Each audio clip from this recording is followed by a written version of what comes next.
hello, everybody. I'm Hal. And I'm Melanie. And we want to welcome you to another episode of Making Biblical Family Life Practical. We have been friends with Rick and Marilyn Boyer for a number of years, and you said you remembered exactly when. I remember exactly when. When it did was we meet them? September of 1997. Okay. And when so was that? that was at the HSLDA Leadership Conference in Boston, I believe. Yes, but that's when we met them in real life because but we knew of them long before that because we read one of your books back when we were like little baby homeschoolers in Louisiana. We read Yes, They're All Ours. Oh yeah. And I think The Socialization Trap, as I recall. Yes. Those were both about the same time, weren't they? Or at least available about that. They were our first two books. They were early 90s. Yeah. That's our vintage. So we've known Rick and Marilyn either by their writing or by their smiling faces for quite a number of years. Yeah, it's a pleasure to have you here, Rick. Yeah, it's my pleasure to be here, guys. Good to see you again. One of the things I have always really appreciated about you and Marilyn is something that Hal and I feel strongly about too. And that is that homeschooling is about a lot more than math and spelling. That the critical part is the relationships and the discipleship opportunities that you have with your kids. Oh yeah, that's what life's all about. If you have a family, and we were into that before we were into homeschooling, so it was just a kind of a natural outgrowth of what we were trying to already do with our kids. And I'm sure you had pretty much the same experience. Yeah. Now you've got a few kids like we do. Yeah. What was the final tally on that? 8 girls and 6 boys. Cool. Total 14. So what's your age range? Our oldest is 47. Our youngest is 23. So there's a 24-year gap in there. Wow. Not a gap, but a spread. Yeah, we have a 19-year spread among ours. That's pretty good. Yeah. Well, I really appreciate the wisdom that Rick and Marilyn have brought in, that they share from all of this experience that God's given them, that they've continually learned, and they've grown through it all, and they've shared that wisdom with an awful lot of families over the years. And I think, like you said, I think that's what life is about, not just the discipleship that we do within our own families, but as the Lord's given us opportunities outside of our 4 walls. And I'd like for us to talk today about growing character in your kids, because I hear a lot of families struggling with the character of their children, especially sometimes they don't even realize it until they're teens or young adults, and they realize, you know what, we missed the boat on both things. We don't have the kind of relationship we need with our kids, and clearly our kids were not accepting the discipleship that we taught them. And yeah, that is an unfortunate experience that a lot of parents have. Their kids are reasonably compliant until they get older and start going through puberty and start thinking for themselves a little bit. And then that horrible day comes when they discover that mom and dad are neither omniscient nor omnipotent. And then it's a rough go. Yeah. So just start off the bat. What advice do you give to families who are either in that or looking at it in the windscreen, so to speak? Because I see a lot of younger families saying, whoa, I don't want that to happen in my family. How can I avoid that? What advice would you give those families? Well, there's an awful lot to it in our experience. The first thing that I would say to those parents is going to be unexpected to a lot of people, and that is that God is working on you first. Mm-hmm. You have problems with your children. I mean, none of them are perfect, and they all irritate you in one way or the other. And the thing that we have to learn, and it took me a long time to learn it, is that children in the first place aren't given to you for a convenience. They're given to you for a mission. And the first part of that mission is developing character in you. And God uses your children, somebody's called them God's little spies, to show you the areas of immaturity in your own character as you are working to develop character in them. And I believe a lot of parents don't understand that. And as their children begin to act out in ways that aren't pleasing to the parents are concentrating harder on getting their children to change and don't understand that God is saying, hey, I'm giving you this irritation so that first you'll understand your need to change. Boy, that's so much the truth. I told a mom that the other day. She was so frustrated with her kids. And I said, isn't God good to give us these little people that we love so much and to use them to conform us to the image of Christ? Oh, yeah. I mean, he could give us a mean boss or people who hated us to help us to confront our sin. But instead, he uses these darling people that we love so much to make us realize that we're selfish pigs and we're lazy and we have struggles. Yeah, that's one of the purpose of parenting, is to show us where we lack. And it's not always pleasant to see.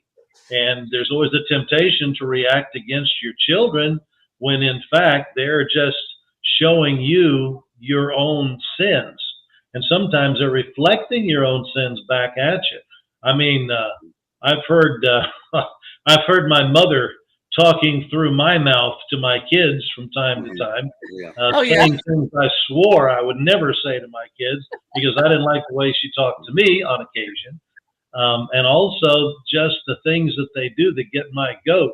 They show me, where I'm lacking in patience or whether I'm selfish because they've done something to change my plans, interrupt my rest time or whatever. And that's the first thing we have to learn is God's working on us first. And if we don't cooperate, not to say we'll ever be perfect, but if we don't make progress in our character, we're going to have a really hard time teaching our kids Christ-like character because they're looking to our example before they're looking to our admonition. And I expect you'll agree with that. Absolutely. Well, and that's why in those moments of stress, I'll open my mouth and my father will speak. Yeah. And I realized, I learned from his example, even the times when I said, I'd like to do it differently. Yeah. There's times when you just reach in the toolbox and that's the wrench that you grab. It's the one that you saw your father use. And, hopefully we have good examples to draw from. And that's what we're providing with our kids. Not everybody does. Right. But, I think this is especially important in the preteen years and the teen years, because when they start melting down, when they start losing their filters and yelling out accusations and they climb on that roller coaster of emotions, if we climb on it with them, then we will destroy our relationship with them. Yeah, absolutely. And when you have a destroyed relationship, it makes the next few years horrible and so much harder. And I really like that. Let's look to ourselves first, because after all, somebody's got to be the adult around here, and it's not going to be them. That is our job, isn't it? It is. Well, I think I think this is a good point to bring in that, recognizing our own imperfections and our own growth and grace, hopefully, that there's times that we want to be an example to our children, but we don't have an opportunity, or frankly, we're not really to that level yet ourselves.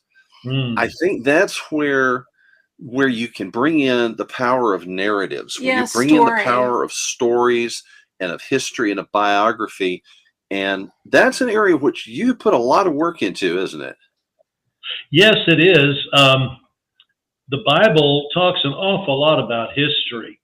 In fact, the early chapter of Acts, where Stephen is defending his life before the Sanhedrin, he launches into a history of the nation of Israel to set the stage for the truth about the Messiah who has now come and who the Supreme Court, so to speak, doesn't want to believe in. By the same token, we as a nation need to understand our history, because as we drift away from it, we're drifting away from the moral underpinnings that were there too. And I feel it's very important for that reason, and also because there are so many good and bad people in our history as Americans that our kids can learn an awful lot from them. Well, that's just exactly it, that we found it so valuable to give our kids good heroes and good examples, and also to show them the bad examples, to say, you know what, let's look at how a Christian should handle this situation. Let's see how does a Christian respond to war? How does a Christian respond to being persecuted? You know, and as we give them all these historical examples and fictional examples too, then we can help them to have examples to go to later when they're looking for how should I handle something? How should I behave? Right. Absolutely. And you can find plenty of examples if you know your history. When children don't want to forgive each other, somebody tears the head off somebody's doll, somebody wrecks somebody's Tinker Toy structure, if they still have Tinker Toys. I thought they were pretty cool. Or somebody's Lincoln Log building, or somebody's whatever, you know. I like to call their attention to somebody in the past who's forgiven much. Of course, Jesus is the first example. Yeah. But you can look at Jake DeShazer. He was an American soldier in World War II who hated the Japanese because they bombed Pearl Harbor. And then he volunteered for Jimmy Doolittle's bombing flight over Japan. And their plane ran out of fuel over China after they dropped their bombs. He was captured by the Japanese, who were occupying part of China. And for the next 3.5 years until the war ended, he was tortured and starved and neglected and abused. And he grew to hate the Japanese more day by day, until one day a Bible in English came into that camp, which he had in his possession for 3 weeks. During that time, he became a Christian. When he got out of the prison camp at the end of the war, he went back home to Oregon, went to Bible school, became a preacher, and went as a missionary to Japan, starting out in Nagoya, the very city that his plane had bombed 4 years before. Wow. Yeah, exciting stories from history. And in fact, I recorded a biography of Jake because he's just such an outstanding example of forgiveness. And we can take a person like that, and in the first place, he challenges us. Heroes challenge us to our highest and best, rather than accommodating us at our lowest and least. And in the second place, he's an individual example of the character quality of forgiveness. Hey, wait a minute. Remember what Jake did to the Japanese who tortured him for 3.5 years. And then he went back to share the gospel with them. If he can forgive them for what they did, can't you forgive your little brother for tearing the head off your doll? Awesome. Yeah. Well, that is exactly the kind of thing that we love too. And it has been really, I hear our kids referencing these stories that we told them and taught them, even now as adults. I hear them referencing those things in their discussions. This story is really powerful. And I think that's one reason God uses it so much in the Word. But Rick, I want to take some time before we go and talk about your club, because we're actually members of your club. And our kids have benefited from your stories. You know, we love audiobooks because, well, the Lord gave us several dyslexics that struggled with reading. But also, audiobooks are great because families can listen together. And shared story is even more powerful, because that way when somebody makes a reference to something, the other person gets it. And so we love audiobooks in our family. So could you tell us a little bit about the club? Well, the Uncle Rick Audio Book Club, we bill it as a safe place for kids to learn, grow, and have fun. And it starts out with the audiobooks. And the way we do it, if you're a member, you get to download 2 books of your choice each month for $10. That's all it costs you to be in the club. So as compared to, say, Audible, where you pay $14.95 a month and get 1 book, we try to make it a steal deal. But beyond that, we've got 3 other areas. We'll be adding more. One of those other areas is a series of videos called Learning Fun with Uncle Rick. And I do history tours and that sort of thing on video. And anything that I think will be beneficial and interesting to young folks, I'll make a video. It might be half an hour, hour and a half. We did one at the zoo. We did one at the Appomattox Surrender Grounds. We've got several on there now. So that's a big attraction, I think, and there's no extra charge for that. So we make that available. Then we've got also Out and About with Uncle Rick. And that's just little short videos where I'll run across something interesting in the course of my day. I might see a wild animal down on the farm where I record my books and take my phone and get a video of that. You know, let's watch this wild turkey mom and see where she's going. Hey, these are the first robins of spring. Wonder what they're up to. Hey, look at this cornfield. Something's been eating this corn off this cob laying on the ground. Was it a raccoon or a possum? Hey, is that a bear track on the ground? That kind of thing. So that's Out and About with Uncle Rick. And then we have Uncle Rick's Bible lessons. And these are short videos where I'll take a short passage of scripture and I'll explain it in a way that kids would understand and appreciate and hopefully be able to apply. And one of my favorite examples of that is in Proverbs, where in chapter 6, it talks about how the man who winks with his eyes and signals with his feet, points with his fingers, is up to no good. And I tell this story, you know, have to understand this is back in the days before cell phones. So there's these two burglars that want to rob this wealthy old lady's house, and they're trying to figure out how to get in. So one of them says, hey, I know, we'll make up a code. I'll knock on her door, tell her I do yard work, offer to do her yard for half what anybody else would charge. Work there a couple afternoons a week, let you know when she's away, and I know she's going to be away a while. You can go around back, break in, get the silver, and get gone while I'm still out clipping the hedges in plain view of all the neighbors. So the other guy says, well, yeah, but what's this code? How are you going to let me know?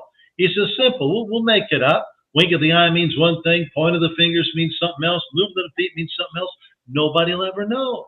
Moral of the story, kids, when you see two people communicating in a way that they don't want others to understand, watch out for evil motives.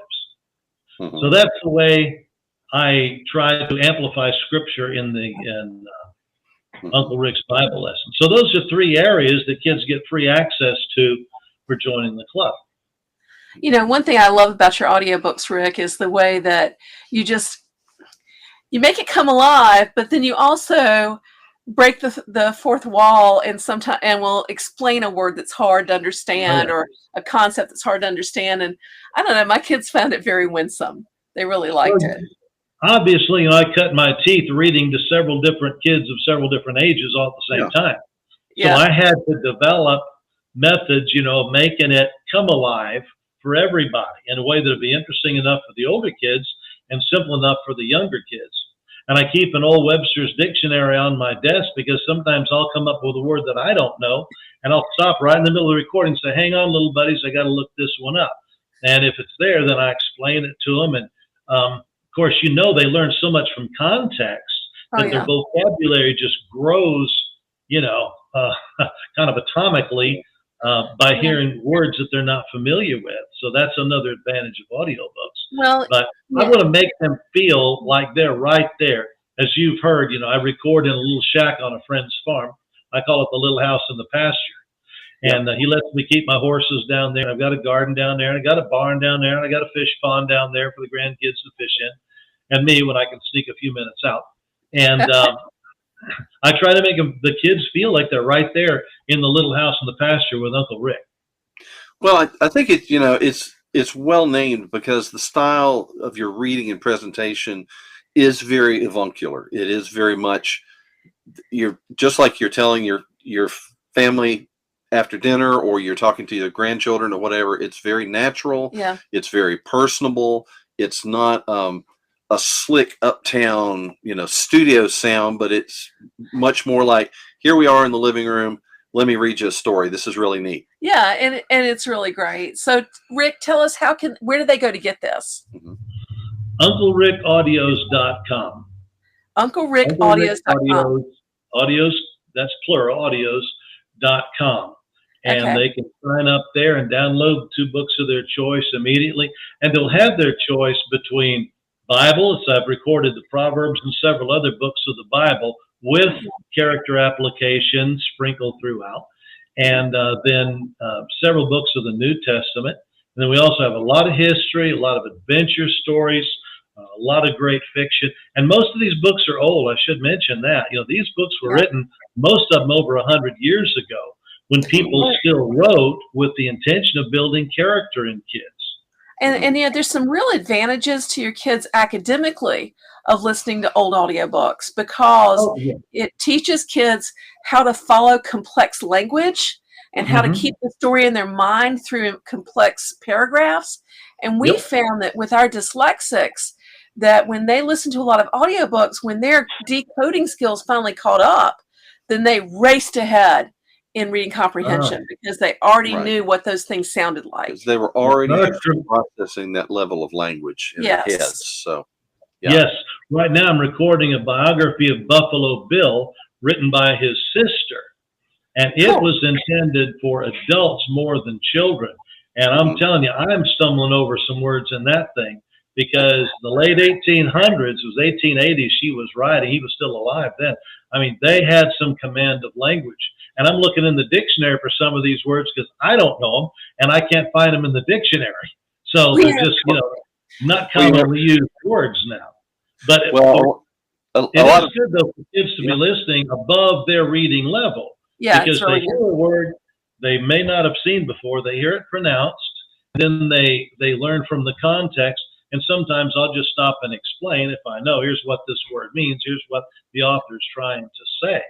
So that's a big advantage educationally. And then just the American history that they absorb. One little boy, I think he was 5, asked his mother when she was going to start teaching him history, and she said, I need you to teach me history because you've learned so much from Uncle Rick.